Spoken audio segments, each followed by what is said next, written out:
This D-bag at a BBQ wouldn't stop insulting me and challenging me to a swim race. He didn't know I was on the Olympic team. I was flipping burgers at my girlfriend Harper's family barbecue when her sister showed up with her new boyfriend Craig, who immediately started telling everyone about the pool he'd just installed at his house since he was basically a professional swimmer. Harper squeezed my hand and whispered, "Wow, so impressive." She knew about my 4 years on the Olympic swim team, but I'd never mentioned it to her family since I didn't want to be that guy who peaked in college. Craig cornered me at the grill, beer in hand, and started going on about his swimming prowess. "I actually had to get kicked out of the club pool last month," he said loudly enough for everyone to hear. "The other swimmers complained to management that I was making them uncomfortable because I was so much faster. I mean, when you're lapping everyone twice, it gets embarrassing for them, you know?" He looked at me expectantly like I should be impressed. I nodded politely and kept flipping burgers while Harper rolled her eyes beside me. Craig looked me up and down, taking in my dad bod that had replaced my swimmer's build after 5 years of retirement. "You ever swim, Dylan? No offense, but you don't really have the body for it. I mean, look at these shoulders," he said, rotating his arms to show off. "Swimming is all about the wingspan and the core. You've got more of a softball build." He laughed at his own joke while I just smiled and shrugged.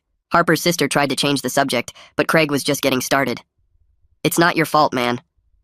Black guys just aren't built for swimming. It's a scientific fact, something about bone density or muscle fibers. That's why you never see them in the Olympics." Harper's jaw dropped and she started to say something, but I touched her arm gently and whispered, "Let him talk. This is actually hilarious." Craig must have taken my silence as agreement because he kept going. "I'm not being racist, it's just biology. Like, when's the last time you saw a black swimmer win anything? Michael Phelps, Ryan Lochte, all the greats are white. It's just how it is." He shrugged like he was doing me a favor by explaining this. Even Harper's dad looked uncomfortable now, but I just kept that same easy smile on my face. After a few beers, Craig decided to demonstrate his perfect butterfly form on the grass, flopping around like a fish while explaining his technique. "See, Dylan? It's all about the dolphin kick. I bet you don't even know what that is. My coach said I had natural talent you can't teach. Some people got it, some don't." He stood up, grass stains on his polo, completely serious about his performance. When Harper mentioned I used to swim in college, Craig laughed so hard he nearly choked on his beer. "Community college had a swim team? That's cute. Let me guess, you did the doggy paddle relay?" He turned to his girlfriend and said, "No wonder Harper's dating him. She always liked charity cases. Remember that guy with the limp?" Harper's face went red and she snapped, "Dylan went to Stanford, you ass." But I just smiled and said, "Harper, relax." Craig pulled out his phone to show everyone videos of him swimming, narrating each one. "This is me destroying everyone at my gym. See that guy I just lapped? He said he swam Division 3.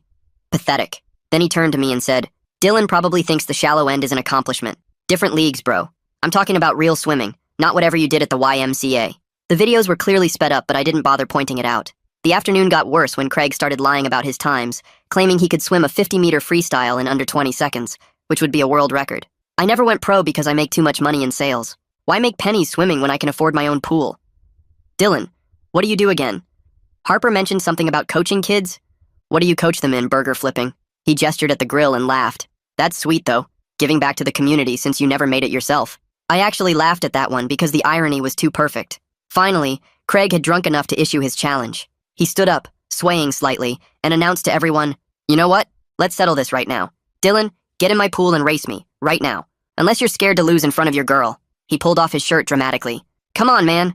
1 lap. Unless you admit you can't swim and I'm superior in every way. What's it gonna be? You gonna hide behind Harper or are you gonna be a man?" Harper looked at me with an expression that said she was completely done with this guy. "Oh my God, just do it already," she said, knowing exactly what was about to happen.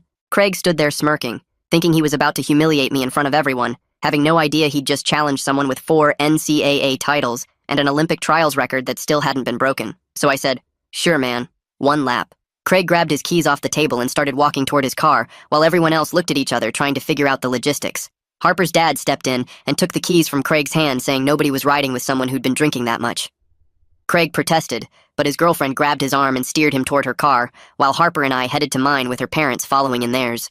The whole convoy of cars pulled out of the driveway with Craig hanging out the passenger window of his girlfriend's car, yelling about how I was about to learn what real swimming looked like.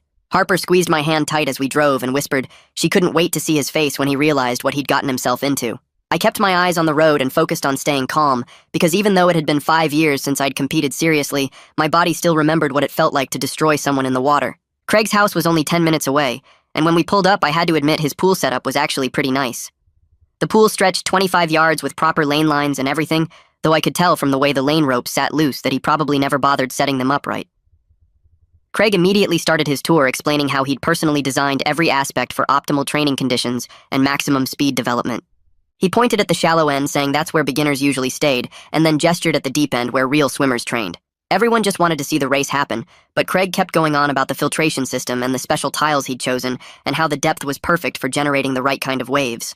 I walked over to check the water while he talked, and suggested we should probably set some ground rules for safety, since he'd been drinking pretty heavily all afternoon. Craig waved his hand, dismissing my concern, and said real swimmers didn't need rules because the water was their natural element. Harper's dad spoke up firmly, saying we absolutely needed to be smart about this, and nobody was getting in that pool without some basic safety measures in place. Craig rolled his eyes, but his girlfriend agreed with Harper's dad, so he had to go along with it. That's when Craig started pulling off his clothes right there on the pool deck, and I realized he was stripping down to his underwear since he didn't have swim trunks at his own house. Everyone got real uncomfortable real fast, and Harper's sister finally convinced him to at least keep his shorts on, even though he complained they would create drag and slow him down. I mentioned we should probably have someone neutral time this to make sure it was fair for both of us, and Craig immediately scoffed, saying I was already making excuses before we even got started. Several people agreed it made sense to have an official timekeeper, though, and Harper's mom volunteered to use her phone's stopwatch since she didn't care who won. Craig started his warm-up routine, which consisted of aggressive arm swings that looked more like he was trying to fight invisible bees than prepare for swimming. He grunted loudly with each swing and kept checking to make sure everyone was watching his technique. Meanwhile, I quietly stretched my shoulders the way I'd done thousands of times before and dipped my hand in the water to check the temperature. Harper had her phone out filming everything and said loud enough for everyone to hear that she wanted to remember this moment forever. Craig heard that and flexed for the camera, saying she could use the video to show people what peak performance looked like. Harper's sister pulled me aside while Craig was distracted and apologized for his behavior, especially all the racist stuff he'd said earlier. Her face looked miserable, and I could tell she was realizing her boyfriend was about to embarrass himself in front of her whole family.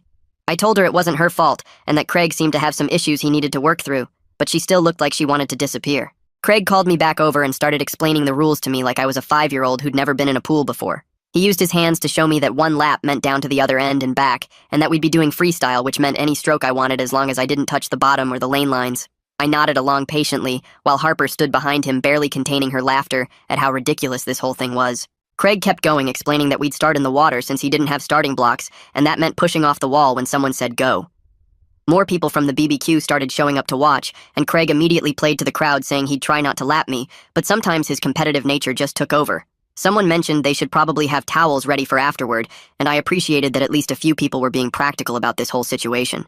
Craig kept posing and flexing for the growing audience, while I just stood there waiting for him to finish his show. Finally, we both got in the water at opposite ends of the pool to get ready for push starts, and the water was actually colder than I expected, which made my muscles tense up for a second. Craig immediately started complaining that the cold water was throwing off his rhythm, and his muscles weren't responding right, and maybe we should wait for it to warm up. Harper's dad said we were doing this now, or not at all, so Craig stopped complaining and got into position against the wall. I pushed off the wall in a slow practice start to show Craig what we were doing, my body remembering the motion even after 5 years away from competition.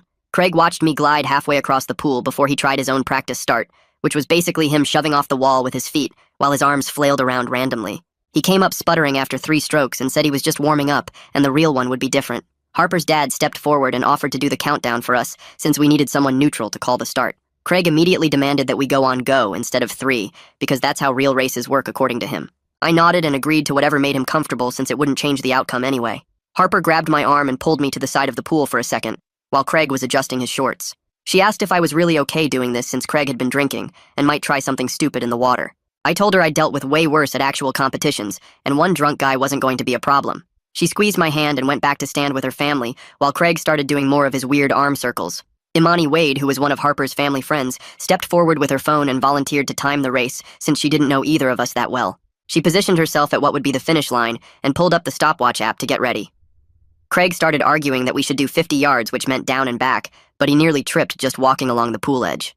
Harper's dad and a few others immediately said 25 yards one way was enough given Craig's condition and the fact that his pool didn't have proper walls for turns. Craig grumbled about it giving me an advantage, but eventually agreed when his girlfriend told him to stop being difficult. That's when we heard someone calling from the fence, and this older guy named Ed Gilmore, who lived next door, came over asking what all the noise was about.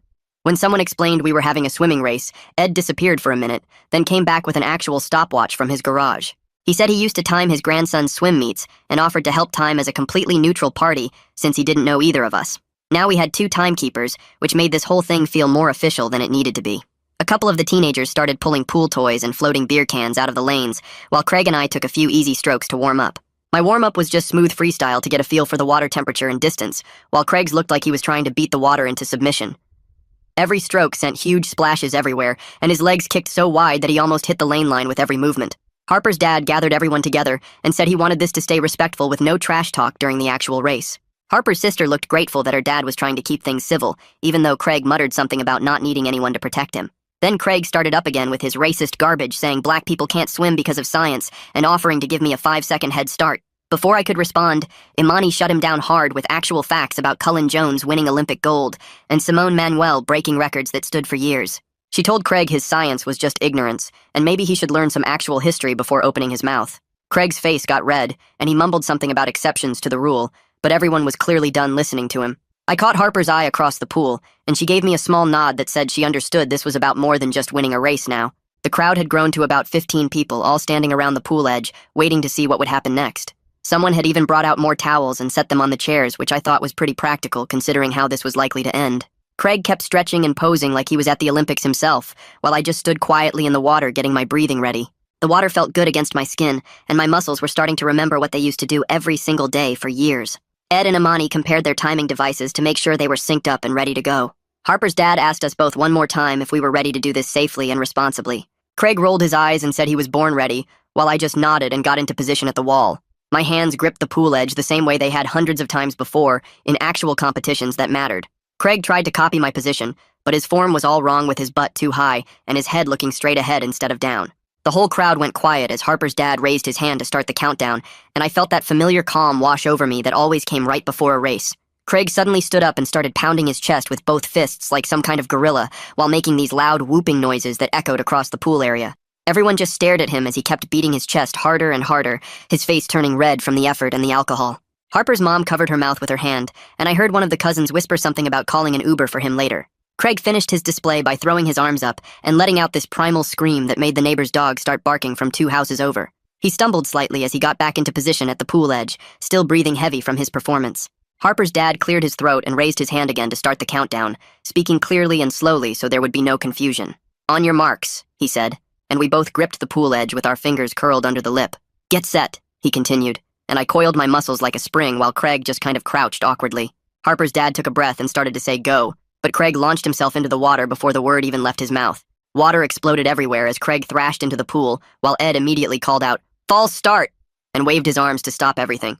Craig came up sputtering and immediately started arguing that he definitely heard the word go, even though literally everyone else was shaking their heads. "The pressure got to me," Craig complained as he swam back to the wall, water streaming down his face. We reset our positions and Harper's dad made sure to speak even louder and clearer this time around. Craig kept fidgeting and adjusting his shorts while I just stayed perfectly still, waiting for the real start. "On your marks, get set, go!" Harper's dad called out, and this time we both pushed off clean and legal. My body remembered exactly what to do as I drove off the wall with my legs and stretched into my first stroke.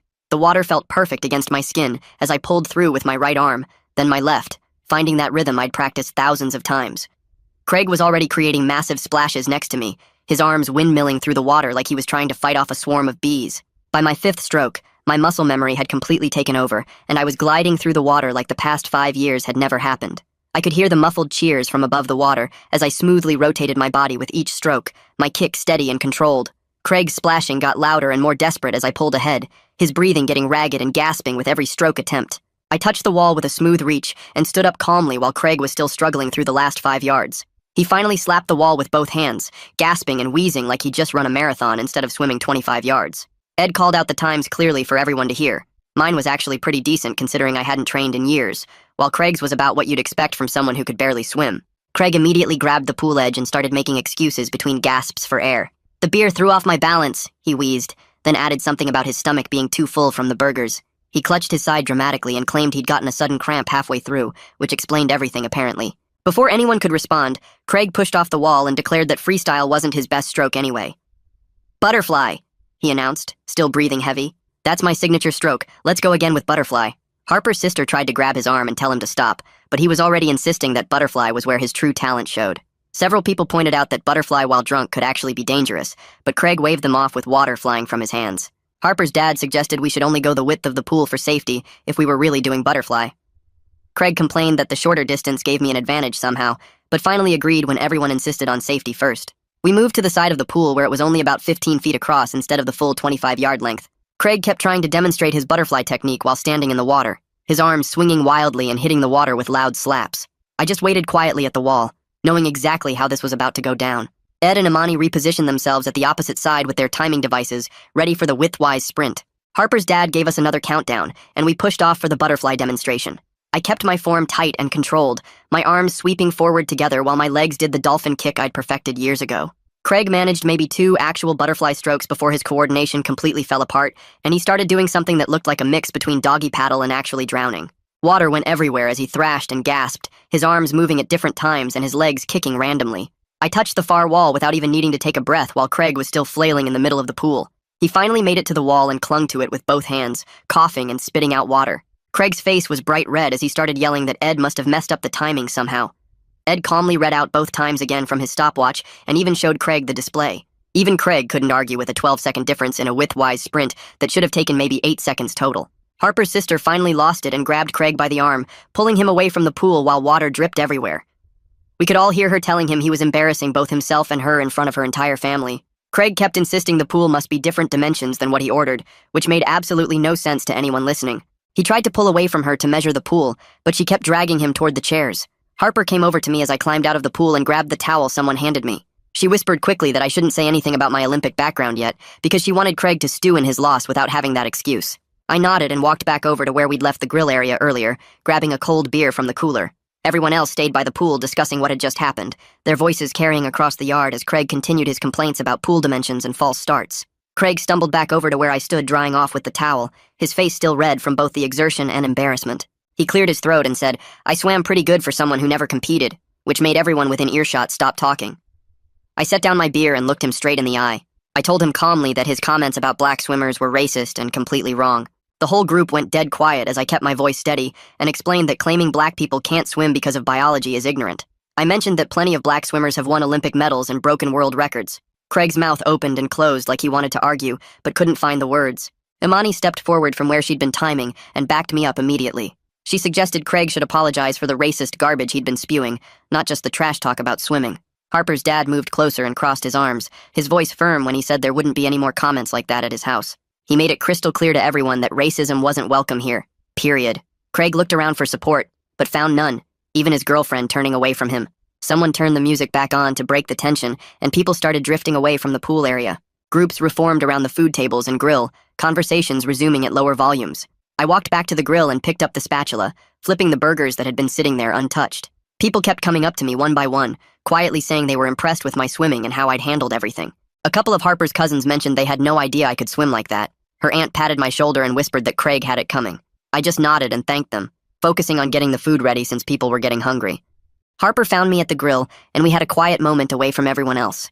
She said she was proud of how I'd handled everything without stooping to his level or getting aggressive. I could have humiliated him way worse, but chose not to, and she appreciated that. We talked briefly about my swimming background and agreed I might tell her family about it eventually. Tonight definitely wasn't the right time for that conversation, though. Ed came over while I was plating burgers and thanked me for keeping things safe in the pool. He mentioned he actually runs a small swimming clinic for neighborhood kids on Saturday mornings. He'd clearly recognized my technique and suggested I might want to help out sometime if I was interested. I told him I'd think about it, genuinely considering the idea of teaching kids who actually wanted to learn. He gave me his number and said no pressure, just thought I might enjoy it. Meanwhile, Imani was checking on Harper's sister to make sure she had a safe way home. Craig was obviously way too drunk to drive anywhere, and his girlfriend looked mortified by the whole situation. They worked out a plan where Harper's dad would drive them both home later. Craig's car would stay in the driveway overnight, and he could get it tomorrow when he sobered up. Harper's sister kept apologizing to people for bringing him, clearly embarrassed by his behavior. About 20 minutes later, Craig came back over to where I was serving food. He'd sobered up slightly from the swim and his girlfriend's anger, though he still swayed a bit. He mumbled something about getting carried away and said he was sorry if he'd been a jerk. I accepted his apology without making a big deal about it, just nodding and handing him a burger. We both knew he didn't really understand why what he'd said was wrong, but at least he tried. His girlfriend grabbed his arm and pulled him away before he could say anything else stupid. Later in the evening, some kids from the neighborhood who'd seen the race came over asking questions. They wanted to know about swimming techniques and how to go faster in the water. I gave them a few casual pointers about keeping their heads down and breathing to the side. I showed them how to cup their hands properly and explained about kicking from the hips, not the knees. They practiced the motions on the grass, and I corrected their form gently without mentioning my competitive background. One kid asked if I'd teach them sometime, and I said maybe, thinking about Ed's clinic. The party wound down as the sun started setting and people began heading home. Craig and Harper's sister left with Harper's dad driving. Craig slumped in the back seat looking miserable. Harper and I stayed to help clean up, collecting plates and cups while her mom packed up leftover food. Everyone kept bringing up the race, shaking their heads at Craig's behavior and complimenting my composure. Harper's mom hugged me and said I was welcome anytime, which meant a lot. The next morning, I woke up to a text from Ed about his swimming clinic. He sent details about the program he runs for kids who can't afford regular swim lessons. It meets every Saturday at the community center pool from 9 to 11. He said I could just stop by one session to check it out, no commitment necessary. I texted back that I'd come by next Saturday to see what it was about. Teaching kids who actually wanted to learn seemed like it might be rewarding. Later that afternoon, Harper's dad sent me a message that surprised me. He thanked me for handling Craig with class and not escalating the situation when I easily could have. He said he was always impressed by people who didn't need to brag about their abilities. He mentioned that Harper seemed happy with me, and that meant something to him. We ended up texting back and forth about swimming and sports in general, developing a better rapport than we'd had before. 3 days later, Harper's sister sent me a long text while I was at work, saying she and Craig were taking some space after what happened at the BBQ. She explained that seeing him act that way opened her eyes to other stuff she'd been ignoring, and they needed to figure things out. I texted back that she didn't need to apologize for anything, and that I hoped things worked out however was best for her. Harper told me later that her sister was really torn because Craig kept saying he was just drunk and competitive, but she couldn't forget the racist stuff he said. 2 weeks passed before the next family dinner at Harper's parents' house, and I noticed Craig's usual spot at the table stayed empty. Harper's mom served the pot roast, and then asked me about my swimming background since everyone kept talking about the race. I took a sip of water and mentioned I swam at Stanford for 4 years and had some good races there. Her dad nodded and said that explained a lot about my form in the pool. I left it at that and changed the subject to Harper's new project at work. The whole family seemed satisfied with that simple answer, and nobody pushed for more details, which I appreciated. That same week, I found myself driving past the community center and decided to stop in and check out their pool hours. The chlorine smell hit me as soon as I walked through the doors, and something about it made me smile. I signed up for a monthly pass right there and started going 3 mornings a week before work. The first time back in the water felt strange after 5 years away, but my body remembered the motions. I wasn't trying to hit any times or train for anything specific, just moving through the water at whatever pace felt good. Other early morning swimmers would nod hello, and we'd share lanes without any drama or competition. The lifeguard mentioned my stroke looked professional, and I just said thanks and kept swimming. Those morning swims became my favorite part of the day, where I could just exist in the water without any pressure. A month later, Harper's family had another barbecue, and someone had printed out pool rules and taped them to the fence as a joke. The list included stuff like no racing under the influence and no biology lessons required, and everyone got a good laugh out of it. Harper's dad started calling me Coach when I walked in, and pretty soon everyone picked it up as a friendly nickname. I manned the grill again and noticed Harper's sister showed up alone looking more relaxed than she had in months. She came over to thank me for being cool about everything and mentioned she and Craig had officially broken up the week before. The afternoon went smooth with kids splashing in the pool and adults sitting around talking about normal stuff. Nobody brought up swimming or racing, and I was perfectly happy keeping my Olympic background to myself for now. Well, folks, that's all from me today. Thanks for letting me toss in my clever little observations along the way. Until we meet again, stay sharp. If you made it to the end, drop a comment. I love reading all your comments.